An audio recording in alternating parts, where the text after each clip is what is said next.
तो mother Teresa classes में आप सभी का स्वागत है।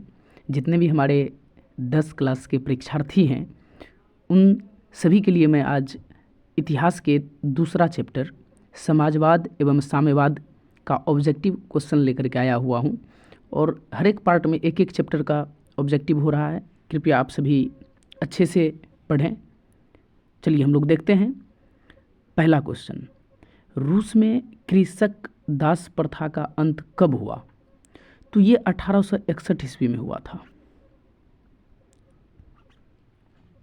सेकंड नंबर का क्वेश्चन देखिए, रूस में जार का अर्थ क्या होता था? बहुत इंपॉर्टेंट क्वेश्चन है, बहुत बार पूछा गया है। ये रूस के सम्राट को कहा जाता था। चलिए इसके बाद थर्ड क्वेश्चन है, कार्ल मार्क्स का जन्म कहाँ हुआ था? तो इसका जन्म हुआ था जर्मनी में।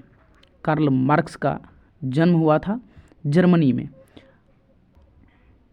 चलिए चौथा क्वेश्चन देखते हैं, साम्यवादी शासन का पहला प्रयोग कहाँ हुआ था अथवा विश्व का पहला समाजवादी देश कौन था? बहुत इंपॉर्टेंट क्वेश्चन है।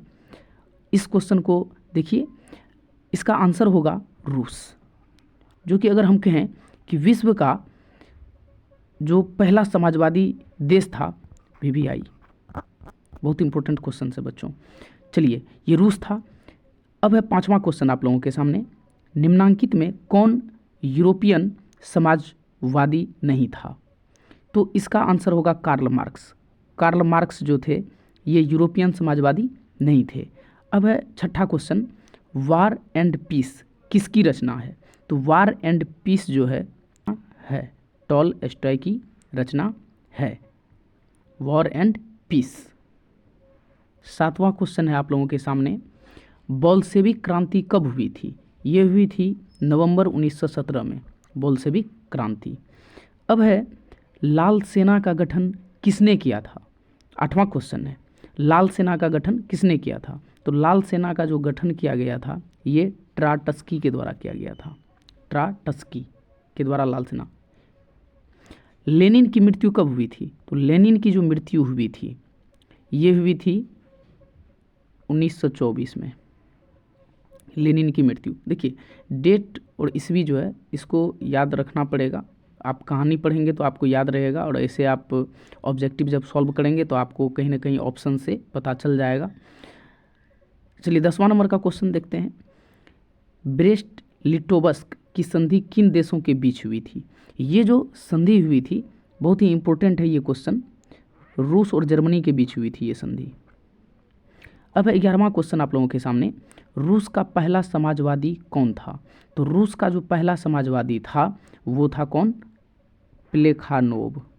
यही था रूस का पहला समाजवादी। चलिए नेक्स्ट हम लोग देखते हैं नेक्स्ट पेज पर। 12 नंबर का क्वेश्चन है आप लोगों के सामने, रासपुतीन कौन था? तो रासपुतीन जो थे ये एक पादरी थे, और कैसा पादरी? तो भ्रष्ट पादरी थे रासपुतीन। नाम से भी लग रहा है रासपुतीन, यानी पूरा सब कुछ को रास कर गया, भ्रष्ट पादरी था। 13 नंबर का क्वेश्चन देखिए, नई आर्थिक नीति कब लागू हुई? तो नई आर्थिक नीति जो लागू हुई थी ये 1921 में लागू हुई थी। बहुत इंपॉर्टेंट क्वेश्चन है, ध्यान में रखना है। दास कैपिटल की रचना किसकी है? अब देखिए ये दास कैपिटल, तो दास कैपिटल बहुत ही VVI है। दास कैपिटल, ये जो दास कैपिटल की रचना है इसकी रचना किए थे कार्ल मार्क्स। क्योंकि देखिए दास का मतलब रखिए कि मतलब एकदम दास कौन होता है? नौकर कौन बन जाता है? काला। काला, दास को काला बना लीजिए, जिसका जीवन अंधकारमय है तो दास बन गया, दास कैपिटल कार्ल मार्क्स। इस तरह से आप दिमाग में रख सकते हैं लॉजिक लगा करके। रूस के सम्राट को क्या कहा जाता था? तो ये तो पता ही है आप लोगों को, जार कहा जाता था। इसके बाद है मजदूर दिवस कब मनाया जाता है? तो ये तो सब बच्चों को पता होगा, मजदूर दिवस 1 मई को मनाया जाता है। अब देखिए 17 नंबर का क्वेश्चन है, अंतर्राष्ट्रीय महिला दिवस कब मनाया जाता है? तो अंतर्राष्ट्रीय महिला दिवस जो मनाया जाता है ये 8 मार्च को मनाया जाता है। चलिए नेक्स्ट हम लोग देखते हैं नेक्स्ट पेज पर। 18 नंबर का क्वेश्चन है बच्चों आप लोगों के सामने, समाजवादियों की बाइबिल किसे कहा जाता है? तो ये कहा जाता है दास कैपिटल को। समाजवादियों की बाइबल दास कैपिटल को कहा जाता है। कार्ल मार्क्स ने किसके साथ मिलकर कम्युनिस्ट घोषणा पत्र प्रकाशित किया था? तो कार्ल मार्क्स ने जो ये कम्युनिस्ट घोषणा पत्र प्रकाशित किया था ये एंजिल्स के साथ मिलकर के किया था। किसके साथ बच्चों? एंजिल्स के साथ। अब है 20 नंबर का क्वेश्चन देखिए, जार निकोलस द्वितीय की पत्नी जरीना किस देश की राजकुमारी थी? तो जार निकोलस द्वितीय की जो पत्नी थी उसका नाम था जरीना। तो ये भी क्वेश्चन आपको ध्यान में रखना है कि उसकी पत्नी का नाम क्या था? जरीना। और ये जो है राजकुमारी थी ब्रिटेन की। चलिए लास्ट क्वेश्चन हम लोग देखते हैं, साम्यवादी घोषणा पत्र के लेखक कौन थे? तो ये साम्यवादी घोषणा पत्र के लेखक थे कार्ल मार्क्स और एंगल्स। कार्ल मार्क्स और एंगल्स।